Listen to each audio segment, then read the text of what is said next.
Hello and welcome back to our channel. Today we travel to the mystical place called Easter Island, the land of the Moais. We went there in December 2012 for our honeymoon. We traveled from Boston to Lima and then straight to Isla de Pascua. We arrived at the Mataveri International Airport early in the morning before sunrise. There are very few hotels in the main town of Hangaroa, but lots of bed and breakfasts. So we stayed in the latter and were guests of Ches Oscar. It literally means the house of Mr. Oscar. Our host was extremely hospitable like the rest of the islanders. Our first impression of the island was that it was a tropical paradise. It looked very much like a small suburban town in rural West Bengal. There were large flower plants all over the island. It was so green all over the place. Now let's talk about food. The food was so delicious that it literally took us by surprise. Every restaurant we went to seems as if it just cannot get better, and of course it does. Not only was the food absolutely delicious, but the presentation was perfect.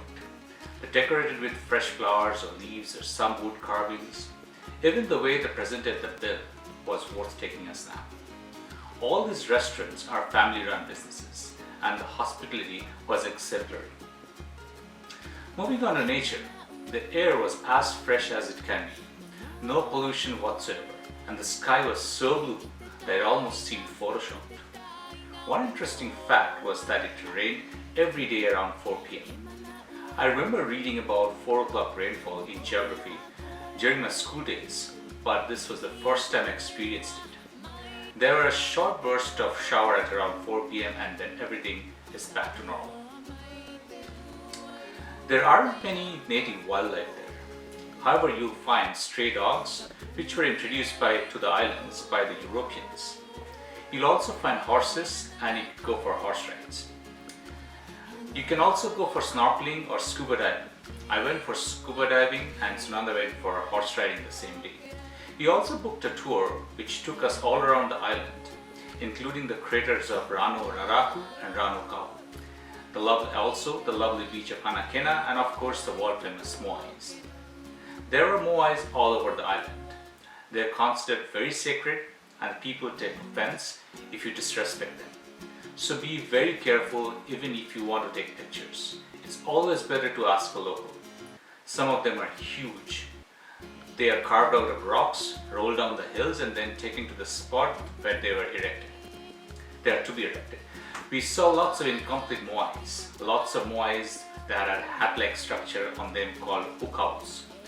These were made from different kind of rock, usually porous volcanic rocks, and put on top of these huge statues with no sticking agent. To end our visit to the Easter Island, we went for a local cultural event. It was organized by a native family where we participated in their traditional warrior dances and traditional way of cooking.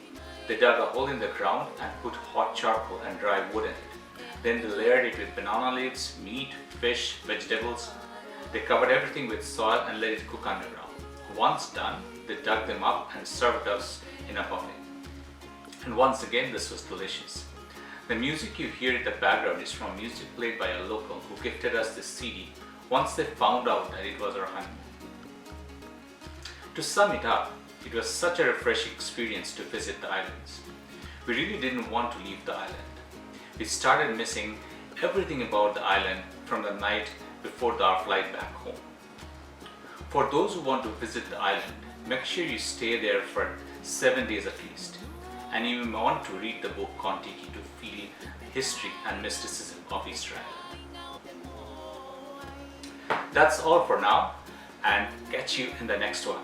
Please give us a thumbs up, and if you like this video, don't forget to subscribe and comment. Thank you once again for watching. Bye for now.